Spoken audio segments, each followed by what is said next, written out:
حضرت ابو سعید ابو الخیر رحمۃ اللہ علیہ کہتے ہیں میں غلام خرید کے لایا. جو غلام شرط کے ساتھ آتے تھے وہ سستے ملتے تھے، اور جن کو ہم بس خرید لاتے تھے اپنی مرضی سے وہ ذرا مہنگے ہوتے تھے. تو غلام نے کہا حضرت جی 3 شرطیں ہوں گی اگر آپ مجھے خریدیں گے. میں نے کہا بولو.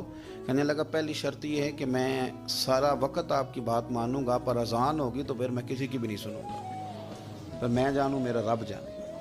میں نے کہا قبول ہے. کہنے لگا دوسری شرط یہ ہے کہ دن کے وقت بات مانوں گا، رات کو نہیں مانوں گا. میں نے کہا یہ آرام کرنے کا عادی ہوگا، نیند زیادہ آتی ہوگی، بعض لوگ زیادہ سوتے ہیں. میں نے کہا ٹھیک ہے. اس نے تیسری شرط یہ کہی کہ بہت سارے جگہوں پہ لوگوں کے زیادہ غلام ہوتے ہیں تو ایک کمرے میں 5-5 6-6 لوگ رہتے ہیں. میں کمرہ علیحدہ لوں گا اکیلا، ٹوٹا پھوٹا دے دیں، پرانا دے دیں، کسی حویلی کے پچھواڑے دے دیں، پر کمرہ میں الگ لوں گا. کہتے میں نے کہا یار یہ بھی قبول. میں اسے گھر لے آیا. میرے دل میں تھوڑا تھوڑا کھٹکا تھا کہ یہ کہتا ہے میں وقت پر نماز کے لیے جاؤں گا، کہیں کام چوری نہ کرے، لیکن فرماتے ہیں یہ تو کام دوسروں سے زیادہ کرتا تھا اور توجہ سے کرتا تھا اور ذوق سے کرتا تھا. 2 دنوں کا کام 1 دن میں کر جاتا. فرماتے ہیں ایک رات کسی مجبوری کے لیے مجھے کوئی پیغام آ گیا، کہیں جانا تھا. میں اور میری اہلیہ اٹھے، حویلی کے پیچھے ایک پرانے کمرے میں وہ رہتا تھا.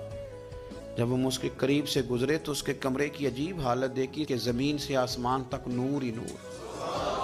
ہم نے جب کان لگا کے سنا تو وہ رو رہا تھا اور کہہ رہا تھا مالک میرے ذمہ نا میرے آقا کے بھی حقوق ہیں، اس لیے میں سارا دن تیری عبادت نہیں کر سکتا، صرف رات کو کرتا ہوں. مالک اگر میرے ذمہ تو نے یہ ڈیوٹی نہ رکھی ہوتی تو میں سارا دن بھی تیری بارگاہ میں حاضر رہتا، میں قرآن کی تلاوت کرتا، میں تیرے محبوب پہ درود و سلام پڑھتا، میں یہاں آ جاتا تیری ہی بارگاہ میں، پر میرے حقوق ہیں. اللہ وہ جو دن کی میری غفلتیں ہیں وہ معاف کر دے.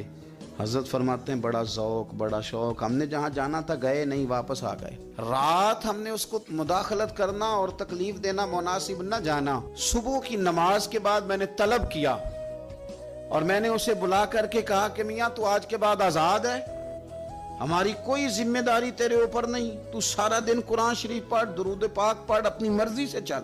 کہنے لگا کیوں؟ جلال میں غصے میں بات کرنے. کیا مطلب ہے آپ کا؟ میں محنت کروں گا، کام کروں گا، یہ آپ کیا کہہ رہے ہیں؟ تو فرماتے ہیں میں نے اس سے کہا کہ رات نا ہم نے تیرا منظر دیکھ لیا، تیری دعائیں تیری التجائیں رب کے ساتھ تیرے رشتہ ہم مطلع ہو گئے. کہتے ہیں ہم نے یہ کہا تو اس نے آسمان کی طرف دیکھا، پھر نظر جھکائی، کہنے لگا مالک تو نے تو راز ہی کھول دیا. یہاں لوگوں کی جعلی کرامت مشہور ہو جائے تو وہ کمائی نہیں کرنی شروع کر دیتے، تویز دھاگے کی دکان نہیں چل جاتی. اللہ تو نے راز ہی کھول دیا. میں تو سراپا مخزن راز تھا، میں رہا تھا مدت و راز میں، یہ تو تیرا شوق کے دید کشاں کشاں مجھے کھینچ لایا مجاز میں. تو نے یہ کیا عجب کیا، مجھ کو بھی فاش کر دیا، میں ہی تو ایک راز تھا سینہ کائنات میں، مالک میرا بھی راز کھول دیا. اور پھر کہنے لگا اللہ یوں نہ کر، تیرے میرے پردے ہیں، ان پردوں کو نہ کھول. یہ لفظ کہے زمین پہ لیٹا، کلمہ پڑا، روح پرواز کر گئی. عرش فرشتے بانگا ملیاں، مکے پہ گئے شور. بلے شاہ ایسا نہیں مرنا، کہتے مر گیا.